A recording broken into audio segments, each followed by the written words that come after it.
Acaba buradan mı çıksam oradan mı? Göze alıyorum inmeyi.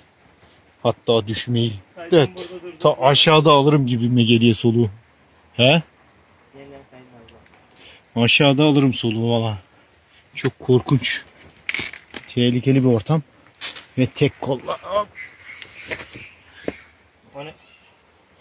O ne be? Bağırıyorlar çocuklar. Buradan kayarsak Dalgalı geldi herhalde. tam aşağıda alırız soluğu.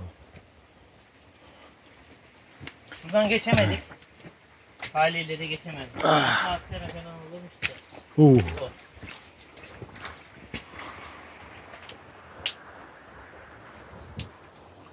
Orada mağara yolculuğumuz devam ediyor. Madenleri.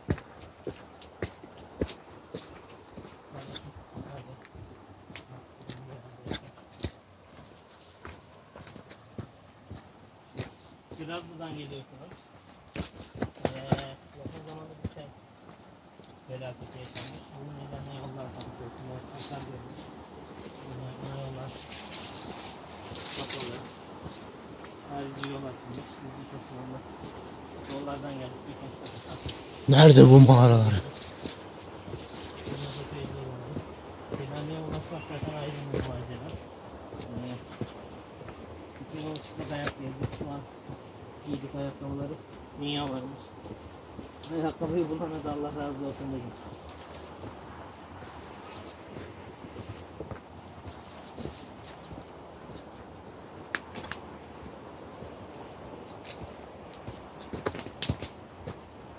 Şelale yolundan uzun yürüdük, hala mağara falan. Bayağı var herhalde. Aynen öyle. Varsa tabii öyle bir şey. Aslında şelalenin gerçekten daha büyük bir mağara olması lazım.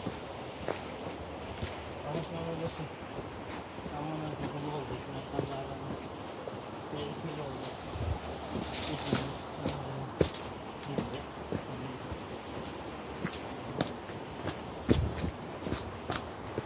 Buraya özel telefon almışlar ya. Ayarlama şeylerimi, kuyularımı diyeyim.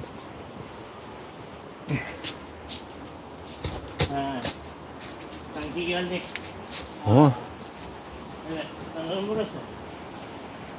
Ben buraya gitmem burasıysa. Burası da değil, burada bitiyor yol.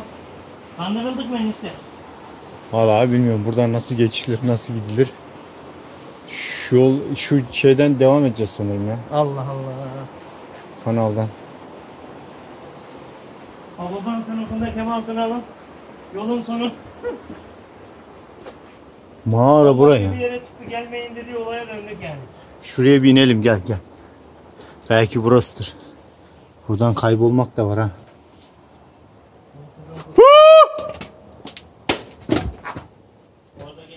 Kimse var mı? Buradan geçiş var ya. Geçiş var mı? He. Hatta yürümüşler buradan. Ha, mağara dedikleri yer buraya herhalde ya. Ama çöp dolu. Her zaman olduğu gibi.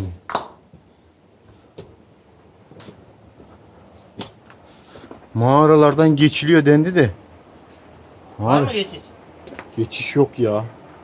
Şuradan gidiliyor mu ben o? Herhalde yol boyu gidiliyor. Haftaya geçeceğiz.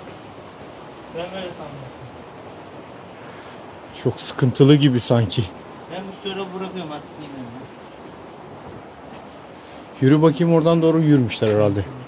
Çorabı mı bırakacaksın sen oraya? Bir dakika, bunu çıkmamadayla mı çekeyim? Ben kendimi de.